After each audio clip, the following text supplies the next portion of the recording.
Hi friends, ಎಲ್ಲರಿಗೂ ನಮಸ್ಕಾರಗಳು. ಕಸ್ತೂರಿ ರಶ್ಮಿ ಚಾನೆಲ್ಗೆ ಸ್ವಾಗತ.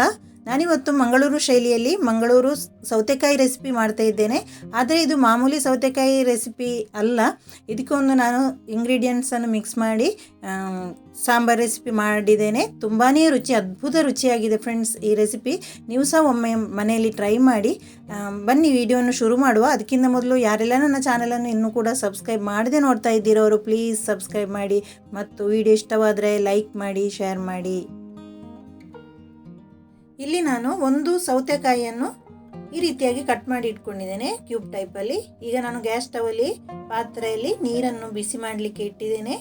ಈಗ ನೀರು ಬಿಸಿಯಾಗಿದೆ. ಈಗ ನಾನು ಸೌತೆಕಾಯಿಯನ್ನು ಅದಕ್ಕೆ ಹಾಕ್ತಾ ಇದ್ದೇನೆ.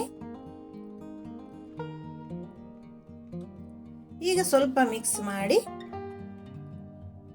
ಮುಚ್ಚಳವನ್ನು ಇಟ್ಟು ನಾವು ಇದನ್ನು ಸೌತೆಕಾಯಿಯನ್ನು ಬೇಯಿಸುವ. ಇಲ್ಲಿ ನಾನು 1.5 ಗಡಿಯಷ್ಟು ತೆಂಗಿನಕಾಯಿಯನ್ನು ತುರಿದು ಇಟ್ಕೊಂಡಿದ್ದೇನೆ ಫ್ರೆಂಡ್ಸ್. ಇಲ್ಲಿ ನಾನು ಒಂದು ಕಡಾಯಿಯನ್ನು ಇಟ್ಟಿದ್ದೇನೆ. ಅದಕ್ಕೆ ಒಂದು 2 ಸ್ಪೂನ್ನಷ್ಟು ತೆಂಗಿನ ಎಣ್ಣೆಯನ್ನು ಹಾಕ್ತಾ ಇದ್ದೇನೆ. ಅದಕ್ಕೀಗ 7-8 ಮೆಣಸನ್ನು ಹಾಕಿದೆ.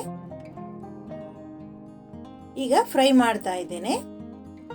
ಚೆನ್ನಾಗಿ ಫ್ರೈ ಆಗಬೇಕು.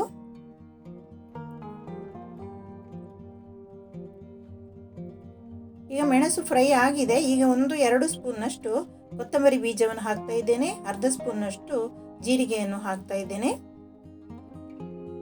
ಸ್ವಲ್ಪ 1/4 ಸ್ಪೂನ್ನಷ್ಟು ಮೆಂತೆಯನ್ನು ಹಾಕಿದೆ. ಈಗ 3 ಬೆಳ್ಳುಳ್ಳಿ ಎಸಳನ್ನು ಹಾಕಿದೆ. ಈಗ ಚೆನ್ನಾಗಿ ಫ್ರೈ ಮಾಡುವ. ಒಟ್ಟಿಗೆ ಚೆನ್ನಾಗಿ ಫ್ರೈ ಮಾಡುವ.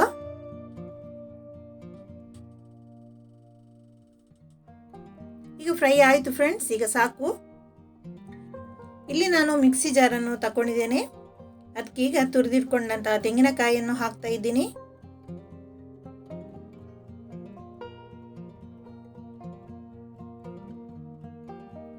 ಈಗ ಮೆಣಸು ಮತ್ತು ಎಲ್ಲ ಸಂಬಾರ ಪದಾರ್ಥವನ್ನು ಹಾಕುವ. ಈಗ ಒಂದು ಅರ್ಧ ಸ್ಪೂನ್ನಷ್ಟು ಅರಿಶಿನವನ್ನು ಹಾಕಿದೆ. ಸ್ವಲ್ಪ ಹುಳಿಯನ್ನು ಹಾಕ್ತಾ ಇದ್ದೇನೆ. ಈಗ ನೀರನ್ನು ಹಾಕಿ ನೈಸಾಗಿ ಗ್ರೈಂಡ್ ಮಾಡುವ. ಈಗ ಗ್ರೈಂಡ್ ಆಯಿತು ಫ್ರೆಂಡ್ಸ್. ಇಲ್ಲಿ ನಮ್ಮ ಸೌತೆಕಾಯಿ ಚೆನ್ನಾಗಿ ಬೆಂದಿದೆ ನೋಡುವ. ಈಗ ಚೆನ್ನಾಗಿ ಬೆಂದಿದೆ.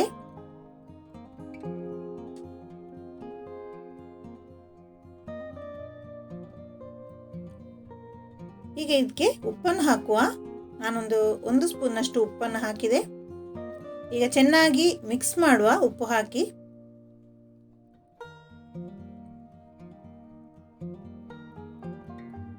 ಈಗ ಮುಚ್ಚಳವನ್ನಿಟ್ಟು ಒಂದು 5 ನಿಮಿಷ ಹಾಗೆ ಬೇಯಿಸುವ.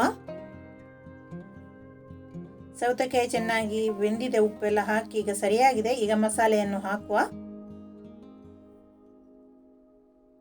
ಸ್ವಲ್ಪ ನೀರನ್ನು ಹಾಕುವ. ಈಗ ಚೆನ್ನಾಗಿ ಮಿಕ್ಸ್ ಮಾಡಬೇಕು.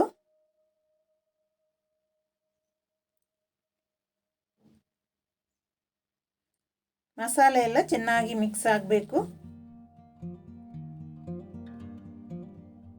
ಈಗ ಉಪ್ಪು ಕಮ್ಮಿ ಆಗಿದ್ರೆ ನಾವು ರುಚಿಗೆ ತಕ್ಕಷ್ಟು ಉಪ್ಪನ್ನು ಹಾಕ್ಬೋದು. ಈಗ ಚೆನ್ನಾಗಿ ಮಿಕ್ಸ್ ಮಾಡ್ತಾ ಇದ್ದೇನೆ. ಇಲ್ಲಿ ನಾನು ಒಂದು ಈರುಳ್ಳಿಯನ್ನು ಕಟ್ ಮಾಡಿ ಹಾಕ್ತಾ ಇದ್ದೇನೆ. ಒಂದು ಅರ್ಧದಷ್ಟು ಈರುಳ್ಳಿಯನ್ನು ಹಾಕಿದೆ. ನಾನು ಒಂದು ಇಂಗ್ರೀಡಿಯೆಂಟ್ಸ್ ಹಾಕ್ಲಿಕ್ಕೆ ಉಂಟು ಅಂತ ಹೇಳಿದೆಲ್ಲ, ಅದೇ ನೋಡಿ, ಇದು ಒಣಗಿದ ಎಟ್ಟಿ.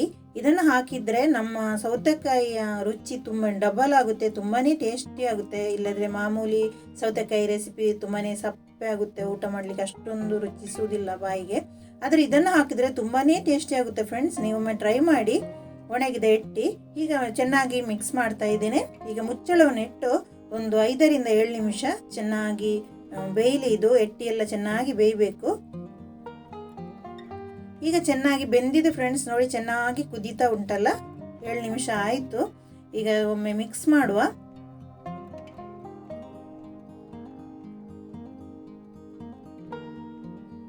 ಈಗ ಮೇಲಿನಿಂದ ನಾನು ಕರಿಬೇವಿನ ಎಲೆಗಳನ್ನು ಹಾಕಿದೆ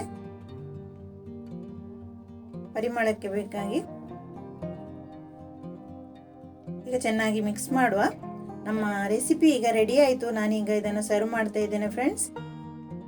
ನಾನ್ ವೆಜ್ ತಿನ್ನುವವರು ಒಮ್ಮೆ ಈ ಎಟ್ಟಿಯನ್ನು ಹಾಕಿ ನೋಡಿ. ಈ ಸೌತೆಕಾಯಿ ತುಂಬಾ ರುಚಿಯಾಗುತ್ತೆ. ಇದು ಅನ್ನಕ್ಕೆ, ಚಪಾತಿ, ಪೂರಿ ಎಲ್ಲದಕ್ಕೂ ಒಳ್ಳೆಯ ಕಾಂಬಿನೇಷನ್. ಫ್ರೆಂಡ್ಸ್, ಇವತ್ತು ನಾನು ಮಾಡಿದಂಥ ಈ ಮಂಗಳೂರು ಶೈಲಿಯ ಸೌತೆಕಾಯಿ ರೆಸಿಪಿ ನಿಮಗೆ ಇಷ್ಟವಾದರೆ ಪ್ಲೀಸ್ ಲೈಕ್ ಮಾಡಿ ಮತ್ತು ಫ್ಯಾಮಿಲಿ ಫ್ರೆಂಡ್ಸ್ ಜೊತೆ ನನ್ನ ಈ ವಿಡಿಯೋವನ್ನು ಶೇರ್ ಮಾಡಿ ಮತ್ತು ಚಾನೆಲ್ಗೆ ಸಬ್ಸ್ಕ್ರೈಬ್ ಮಾಡಿ. ಮುಂದಿನ ವಿಡಿಯೋದಲ್ಲಿ ಮತ್ತೆ ಸಿಗೋಣ. ಅಲ್ಲಿವರೆಗೂ ಧನ್ಯವಾದಗಳು.